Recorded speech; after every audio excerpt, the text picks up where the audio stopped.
Hey guys, this is Josh, and welcome back to the Landlord Harassment channel.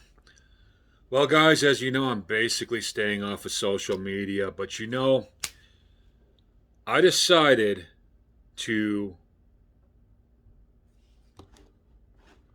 I'm sorry about that. I'm trying to position this light so that my face looks clear. I decided to make today my big moment.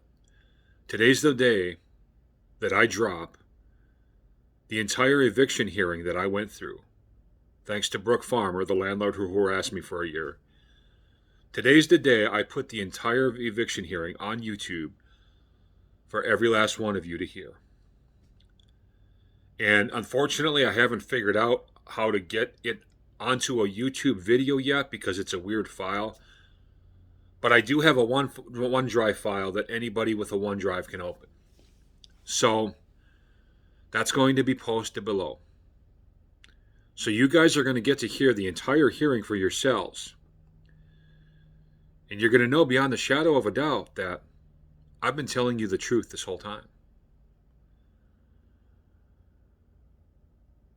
This hearing was a joke, from the beginning of it to the end of it.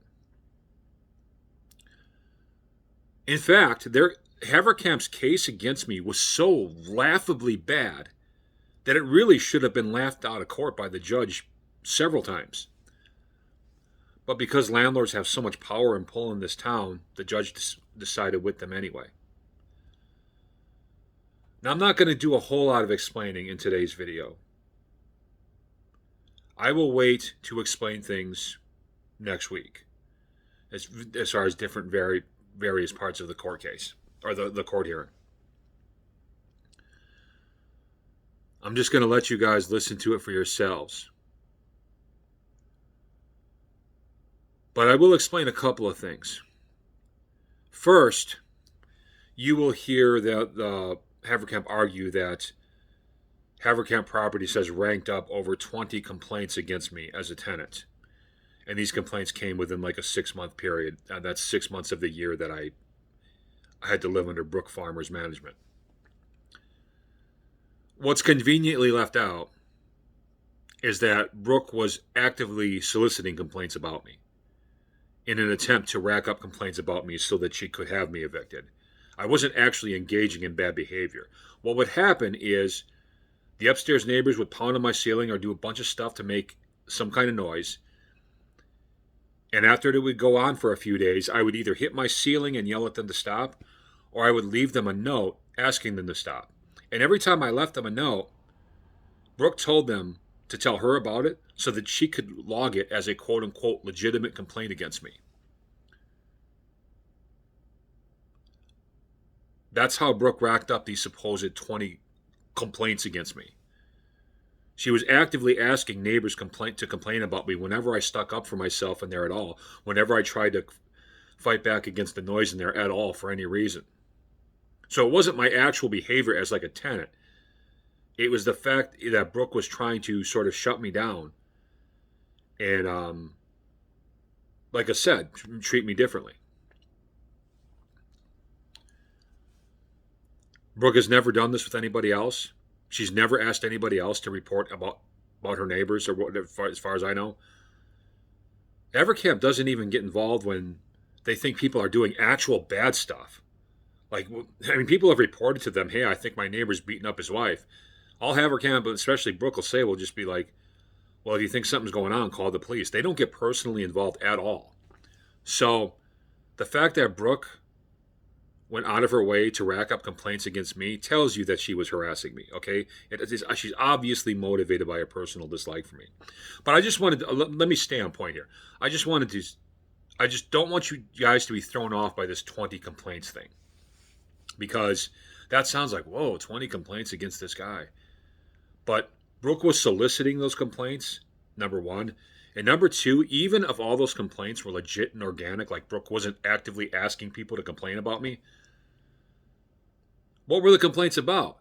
All the complaints about me were due to the fact that I didn't want to put up with people pounding on my ceiling and running around above my head. So I would sometimes leave notes and sometimes hit the ceiling to get them to stop. I'm well within my rights to do that. Well within my rights. But Brooke treated me like I was violating some sort of Haverkamp Properties code that doesn't actually exist in reality, because she made up rules for me that only apply to me and not to other tenants because she's got a personal problem with me. So anyway, don't be carried away by those 20 complaints. Here's something I will do. Now, I will make a buttload of videos either next week or the week after explaining various different things about this court case, explaining where Iowa laws were violated and so on and so forth. But for now, just remember this, what I just told you. And you know, this court hearing highlights just what an awful, despicable human being Brooke Farmer is. She laughed at me audibly several times on the stand. When I was talking about the Pitbull attack and the fact that I reported it to her and she didn't get back to me, she audibly laughed.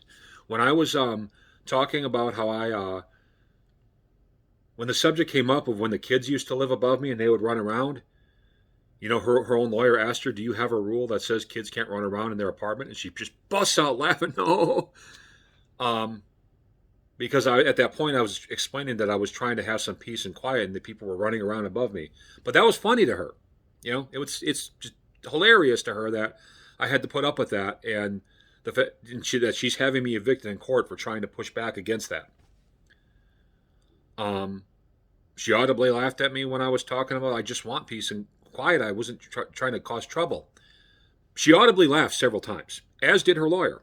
And like she was smug the whole time. You can't see it because it's a audio recording only, but I think you can pick up on her tone of voice. She also told some lies and untruths on the stand, but I'll get to that in another video. Don't want to make this one too long.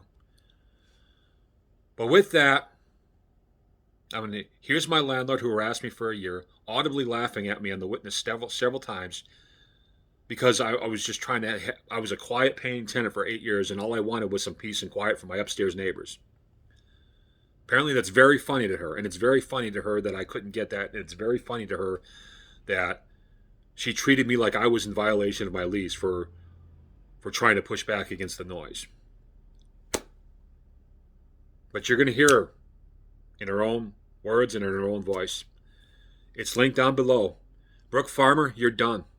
Everything you've done to me, you're going to answer for that.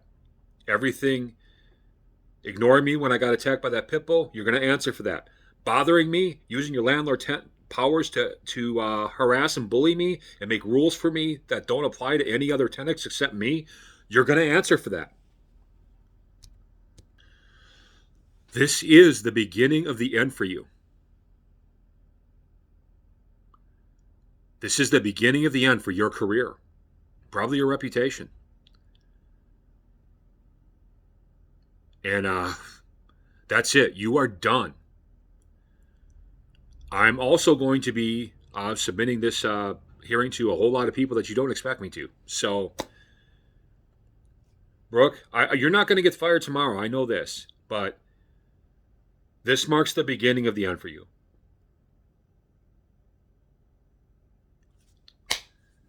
That's it for you. So, I don't know what else to say, guys. Court hearing is posted below. Give it a listen. It's kind of long, but give it a listen. And really just listen closely to Brooke and what an awful human being she is. It just, listen to her audibly laughing at me at various points in the hearing. And I mean, just listen to the whole thing.